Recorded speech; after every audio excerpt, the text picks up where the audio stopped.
আগে খুব সস্তায় খাইতাম, মানে আমরা তো না খাই মরতে হইব। আমি কালকে 150 টাকা বাজার করে আমরা 4টা মানুষ খাইছি এক বেলা না খায়া থাকা।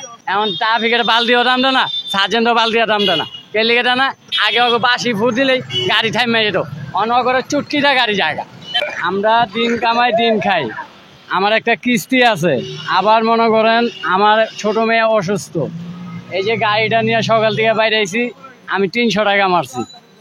আর বা কালকে রাত হলে আমার 1500 টাকা কিস্তি। আমার এই গাড়ি জমা, আমার ঘরে খাবার, এটা আমি কইতে যোগান দেবো। আর দ্বিতীয় কথা হলো কাঁচা তরকারির যে জাম বাড়া বাড়তেছে, মানে আমরা তো না খাই মরতে হইব, এটি কিনা ছাড়া। একটা লাউ আমরা কিনছি 30 টাকা 35 টাকা, অনেক লাউ আমাকে কিনতে হয় 90 টাকা 100 টাকা। তা আমরা খামু কেমনি? 10 টাকা কাঁচামরিচ দেয় না, 10 টাকা পেঁয়াজ দেয় না। হ্যাঁ, আগে খুব সস্তায় খাইতাম আমরা, অবশ্যই আমরা আগে সস্তায় খেতাম। আমরা সব কিছু 20 টাকা 30 টাকা কিনতে পারতাম। এখন মনে করেন 50 টাকা হলো আমরা কিনতে মানে হিমশিম খাওয়া যাই 3টা জিনিস কিনতে। তাই আমরা 100 টাকা কামাই কি করবো, আর 500 টাকা কামাইলে আমাকে কি হয়? আমাদের ইনকাম একেবারে ইন টোটাল কম।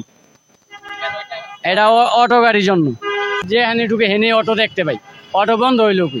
আমি রাস্তাতে যাইতেছি, আমার আগে ফুচকিটা দেখে যাত্রী আমার অটো নাকি পায়ে রিক্সা। পায়ে রিক্সা হলে কথাই বলে না, অটো হলে কয়ে মামা এদিকে আসো। তার মানে কি? আগে যে অটোগুলো ছিল না, আগে দাম করে ডাকছে না মামা এদিকে আহেন। অতএব আমাদের 30 টাকা ভাড়া 20 টাকা দিয়েছেন, আমরা নিচ্ছি।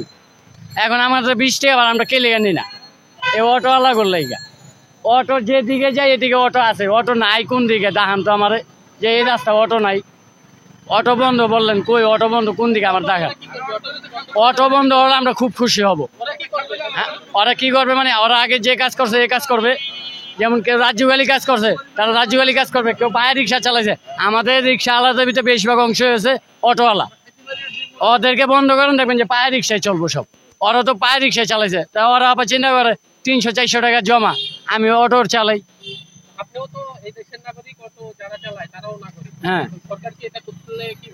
হ্যাঁ, এটা করলে আমরা মনে করি ভালো হবে। আর নাহলে পায়ে রিক্সা একবারে উঠে আমাদের অটো নামায় দিতে হবে সব। হ্যাঁ, এইভাবে গলিতে থাকলেও আমাদের চলতো। আপনারা যে গলিতে বলছেন, গলিতে আগে ছিল ওরা, আমাদের চলছে। ওরা মেন রোডে আসলে ভয় পাইতো ট্রাফিক দিয়ে সার্জেন্ট দেয়। এমন ট্রাফিকের বালতিও দাম দেয় না, সার্জেন্টও বালতিও দাম দেয় না। কেলিগেটা না আগে ওকে বাসি ফু দিলেই গাড়ি থাইমে যেত, অনগরে চুটকিটা গাড়ি জায়গা। অটোওয়ালারা করতেছে কেন করে হবে? মনে করেন যে অটো কে ধরে না, আর অটো ধরলে কি করে, আধা ঘন্টা উল্টায় রাখা মনে করেন একটু পরে মহাজন আয়া কি কয় না কয় ছেড়ে দেয়। এখন বর্তমান মনে করেন আমরা বলি যে ভাই একবারে পায়ে রিক্সা আমাদের উঠাইয়া দেন, দিয়ে আমাদের মহাজনরাও চায় অটো বানাই, কিন্তু আমার মহাজনরা বানায় নাকি আপনার মনে করেন প্রশাসনের ডরে এই নেতা আইবো ওই নেতা লাত্তিটা উঠাই দিব, অটো যাবো গা রুকসানে। এটা রুকসান তো কেউ চাইবো না। তা আমাদের কথা হচ্ছে আগে যেভাবে পায়ে রিক্সা ছিল, পায়ে রিক্সা থাকুক, অটোগুলোই উঠাই দেয়।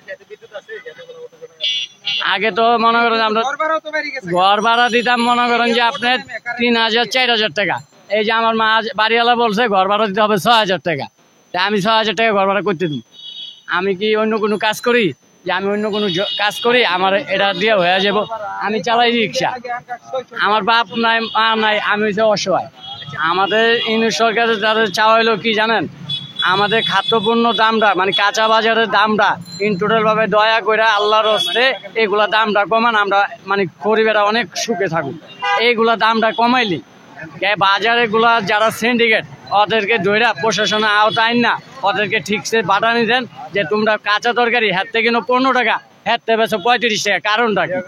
আপনি 2 হাত বদল হইলে 5 টাকাতে 15 টাকা বাড়তে পারে, সেই জায়গায় 60 টাকা বাড়ায় গেল। এটা আমার বুঝান তো। আমি গেলে একটা লাউ কিনতে গেলে দেখা যায় কি লাউয়ের দাম হই না, আমাদের আছে 150 টাকা। আর আমি 150 টাকাতে লাউ কিনুম না, চাল কিনুম না, পেঁয়াজ কিনুম না, মরিচ কিনুম। আমি কালকে 150 টাকা বাজার করে আমরা 4টা মানুষ খাইছি এক বেলা না খায়া থাকা। আমার ইনকাম নাই, আমি করতে দেবো। আমার কিস্তি আছে, এই কিস্তির লেগে আমি আরো মরে যেতেছি।